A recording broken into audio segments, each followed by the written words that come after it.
So class 8, today we are going to start new chapter, that is chapter number 18, pollution of air and water. So we have heard so many terms like global warming, ozone layer depletion, plastic pollution. So these are the terms very familiar to us. We had heard many times. So pollution has become an integral part of our life. So first of all, in this chapter we will discuss about the pollution of air and water, how air pollution takes place, what we can do to stop or to prevent the air pollution, and then water pollution.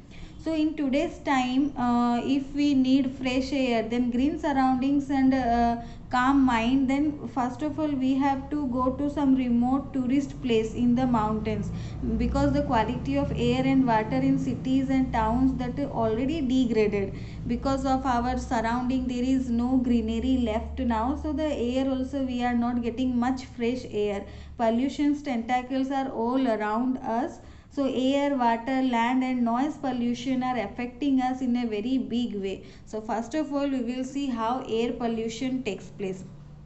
So we know the main constituents of air, that is nitrogen and oxygen. 78% nitrogen and 21% oxygen is there, and 1% of other gases like carbon dioxide and novel gases are present. So air is essential for our survival. For breathing we need clean air. When the air around us get contaminated by the substance which are harmful for both living and non-living things, it is said to be polluted. Air pollution takes place when air gets contaminated by the substance which are harmful for us. For us means for both living and non-living things. When the air becomes harmful, that time it is said that air is said to be polluted, or air pollution takes place. And the harmful substances which are making the air polluted, these are known as pollutants. The harmful substances, they are known as pollutants. So there are many sources of pollutants. Now we will see what pollutes air, or what are the sources of pollutants of air. So there are many harmful substances or many pollutants are there which are affecting the air or which are polluting the air. So burning of fuels, chlorofluorocarbons. So all these things we will discuss in detail. So first of all we will see how burning of fuel causes air pollution. So burning of fossil fuels in factories and in automobiles releases gases like carbon dioxide, carbon monoxide, oxides of nitrogen and sulfur, and unburnt carbon particles. So this carbon dioxide is not so harmful for our body, but excess of it in the atmosphere causes global warming. Global warming means the temperature is increasing. So it is releasing carbon dioxide and carbon monoxide. This is our carbon dioxide. It is not so much harmful for us, but if it is increases in excess amount, then it causes global warming. That means the temperature of our surrounding is increasing. And carbon monoxide, it is a poisonous gas. So this is carbon monoxide, CO. It is a poisonous gas produced by incomplete combustion of fossil fuels. So it reduces the ability of blood to transport oxygen, and it can be fatal in large amounts. So it is very dangerous and poisonous. It reduces the ability of blood to transport oxygen. So when burning of fossil fuel releases carbon monoxide, it is very much bad for us. So in winter, smoke and fog combine to form a thick layer of air that is called smog. Smoke can cause breathing problems and can even prove to be fatal, like the smoke and fog. So smoke and fog, they combine to form smog, and it causes breathing problems. It causes many breathing problems. So next source is our chlorofluorocarbon.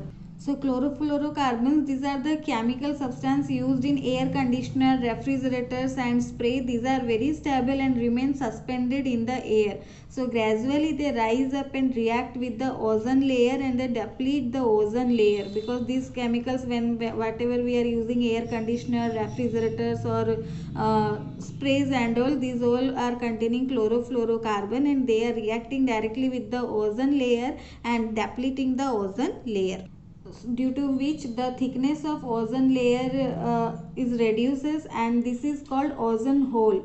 This is called ozone hole. So ozone layer protect us from harmful ultraviolet rays of the sun, but since the ozone layer is having now some holes, the harmful ultraviolet rays sometimes can reach to the earth. So because of this chlorofluorocarbon, the ozone layer is getting depleted, and a few holes are there. These are called ozone holes.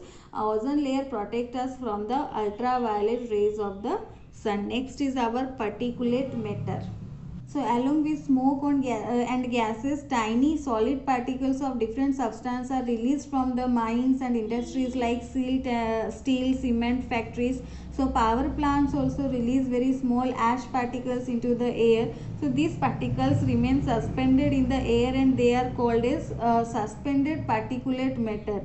These also cause a lot of damage to our lungs, because the suspended particles that is from the released from the mines or industries and all, they remain suspended in the air. Small ash particles they remains release very small ash particles into the air, and they remain suspended in the air, and they cause a lot of damage to our lungs. Polluted air is harmful for both the living and non-living things. So some of the harmful effects, if we will discuss, then it has effect on health, global warming, ozone layer depletion, and acid rain. So we will discuss details in one by one. So first of all, we will see how polluted air affect the health. Most of the pollutants present in the air, they are very harmful for living organisms. So gases like oxides of sulfur and nitrogen, ash particles, smoke, they can damage our lungs and can cause respiratory diseases.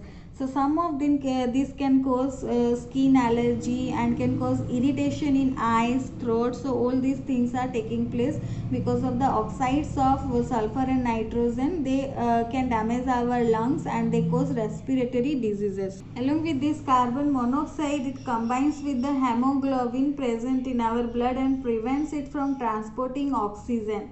So that is why it is advised to stand away from the exhaust pipe of a generator or coal furnace like Angithi, because it releases carbon monoxide which combines with the hemoglobin and prevents it from transporting oxygen, and we can get lungs and respiratory diseases. Next is our global warming. So global warming, this helps in keeping Earth's temperature high enough for life to exist. Carbon dioxide, methane and water vapor, these are some greenhouse gases present in air. But nowadays, due to excessive burning of waste, the amount of carbon dioxide is released in the atmosphere has increased. So this is going on increasing. This result in more greenhouse effect. Normally the greenhouse effect is greenhouse gases, that is carbon dioxide, methane and water vapor. These are warming, these are increasing the Earth's temperature or keeping the Earth's temperature high enough so that life can exist. But nowadays due to excessive burning of wells, cutting down of trees, the amount of carbon dioxide is increasing in a high amount. So because of that, more greenhouse effect is taking place. So as a consequence, the average temperature of the earth is increasing. That is called global warming. So it is leading to a rapid melting of glaciers, which will eventually lead to rise in sea level, threatening coastal areas. It also leads to irregular weather patterns. So global warming, it helps in keeping the earth's temperature high enough for the life to exist. But nowadays, due to human activities, excessive burning of wells, since carbon dioxide amount is increasing, the effect of greenhouse gases also increasing, and the temperature of the earth is also increasing. That is called global warming. Next is ozone layer depletion. Depletion of ozone layer is caused by a type of compound that is called chlorofluorocarbon. As the name suggests, this contains carbon, fluorine and chlorine. Chlorofluorocarbon, that is also written as CFCS, that is chlorine, fluorine and carbon, chlorine and fluorine. So CFCS, these compounds react with ozone gas and destroy the ozone layer. Ozone layer saves us from the harmful ultraviolet radiations coming from the sun. This can cause skin cancer and damage the eyes. So the harmful ultraviolet radiations can cause skin cancer and damage the eyes. This can also damage plants. So currently ozone hole exists above the south pole of our earth To prevent the damage from the ozone layer, CFCs are being replaced by other chemicals. That means these chlorofluorocarbons are replaced by other chemicals because it is causing holes in the ozone layer. They are creating holes. Due to which the harmful ultraviolet radiations are reaching to the earth, which is causing skin cancer and damage to the eyes. Not only to the human beings, these ultraviolet radiations are causing damage to the plants also. So you can read this in your book also. In the next class we will discuss a more important effect of air pollution, that is acid rain, and how to control the air pollution. Till then you read the book and learn how the air is getting polluted.